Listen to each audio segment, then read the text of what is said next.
तर मस्त आता वडा आपण कढीमध्ये टाकायचा आणि मस्त असं गरमागरम असं खायला घ्यायचं। खूपच भारी लागतं। आपण जसं पाववडे वगैरे असं खातो ना त्या प्रकारे एकदम छान अशी डिश लागते ही उपवासाची। तर तुम्ही पण या पद्धतीने नक्की करून बघा। तुम्हाला म्हणजे वडा फुटण्याचं पण टेन्शन राहणार नाही आणि असं फोडणीचं ताक पण करा, एकदम भारी लागतं। नमस्कार मैत्रिणींनो, स्वागत आहे तुमचं पुष्पा पाटील किचनमध्ये।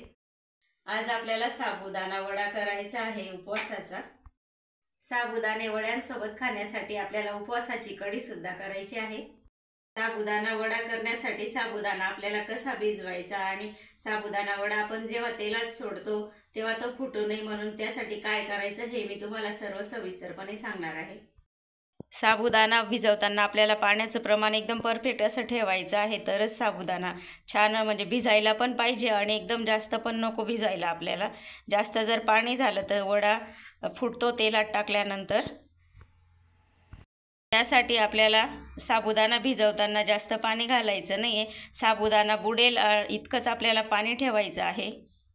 साबुदाणा खिचडी बनवताना आपण थोडंसं पाणी वरती ठेवतो, तर याला तसं नाही करायचं आहे, थोडंसं बरोबरीनेच पाणी ठेवायचं म्हणजे साबुदाणा छान भिजतो।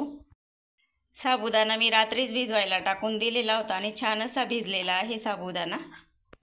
साबुदाणा एकदम मऊ तर झालेला आहे पण जास्तीचं पाणी सुद्धा नाही आहे बघा तुम्ही। असाच आपल्याला साबुदाणा भिजवून घ्यायचा आहे। साबुदाणा भिजल्यानंतर जे प्रमाण येतं त्याचं अर्ध प्रमाण आपण बटाट्याचं घ्यायचं आहे। 2 वाटी भिजलेला साबुदाणा भरलेला आहे, तर मी 1 वाटी बटाटा घेणार आहे। त्याच्यासाठी बटाटे मी इथे उकडून घेतलेले आहेत, हे मॅश करून घ्यायचे हातानेच। इथे मी 1 वाटी बटाटा मोजून घेतलेला आहे 2 वाटी साबुदाण्यासाठी। तर आता एका मोठ्या भांड्यामध्ये हे काढून घेऊ आपण बटाटा आणि साबुदाणे। बटाटा घालून घेऊ आणि आता ह्याच वाटीने आपल्याला पाव वाटी शेंगदाण्याचं कूट घ्यायचं आहे। पाव वाटी दाण्याचं कूट घेऊ। हे बघा, हे योग्य असं प्रमाण असतं साबुदाणा वड्यासाठी। तुम्ही जर उपवासाला जिरं खात असाल तर जिरं घाला। छोटा अर्धा चम्मच मी जिरं घातलं। चवीनुसार मीठ घालू।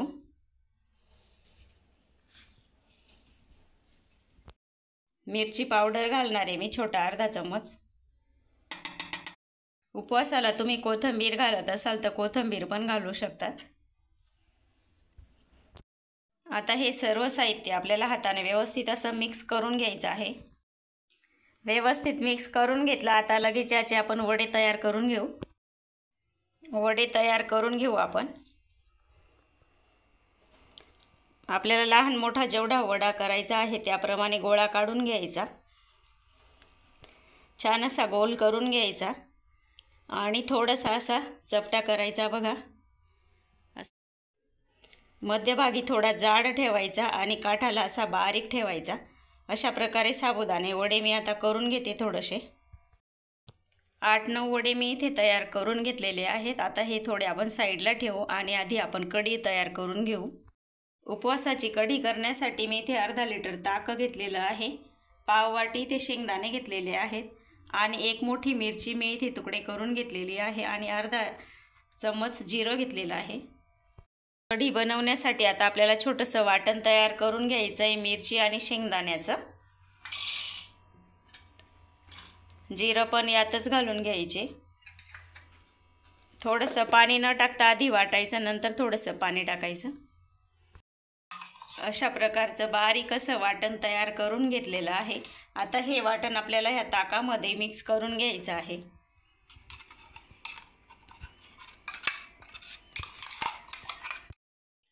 आता हे मिश्रण मी हातानेच मिक्स करून घेतलं व्यवस्थित असं। दाण्याचं वाटण तयार केलेलं होतं त्या भांड्यामध्ये थोडंसं पाणी टाकून घेतलं आणि ते आता याच्यामध्ये टाकून घ्यायचं आहे। कढी करण्यासाठी मी इथे कढई ठेवलेली आहे। तेल घालून घ्यायचं आहे थोडंसं, जास्त तेल नाही घातलं तरी चालेल। आता याच्यामध्ये आपण जे मिक्स करून ठेवलेलं ताक आहे ते टाकून घ्यायचं आहे। आपण फोडणीला जिरंसुद्धा घातलेलं आहे, त्याच्यामुळे जिरं पण घालायची गरज नाही आहे आपल्याला। आणि हे टाकताना तेल उडेल, त्याच्यामुळे गॅस कमी करायचा एकदम। आता थोडंसा गॅस आपल्याला मीडियम करायचा आहे आणि कढी छान अशी उकळवून घ्यायची आहे. चवीनुसार मीठ टाकून घ्यायचं.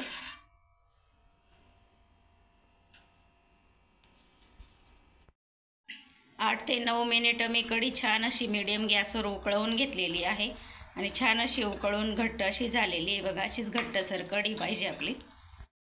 कढी झालेली. आता गॅस बंद करू. तेल आपलं गरम झालेलं आहे. आता लगेच आपण वडे तयार करून ठेवलेले आहेत ते तळून घ्यायचे.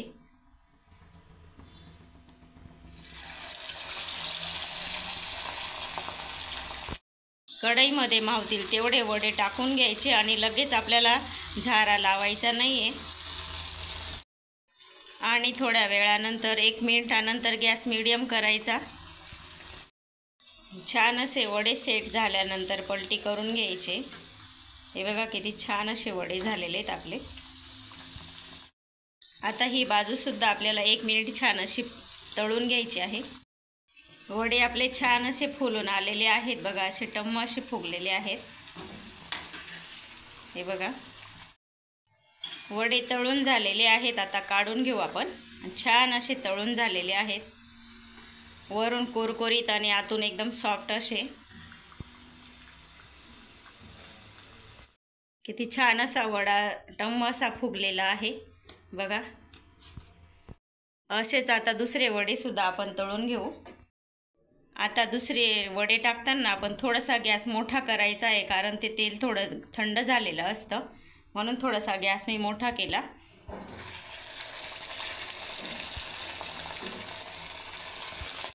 हे सुद्धा वडे आपले छान असे तळून झालेले आहेत आणि टम्म असे फुगलेले आहेत बघा. काढून घेऊ आता.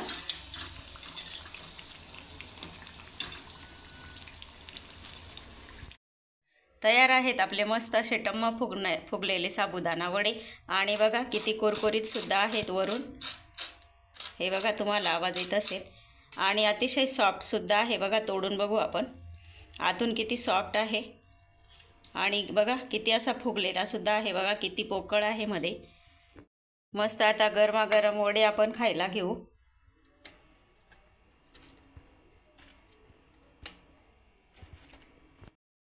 आणि त्याच्यासोबत मस्त अशी कढी.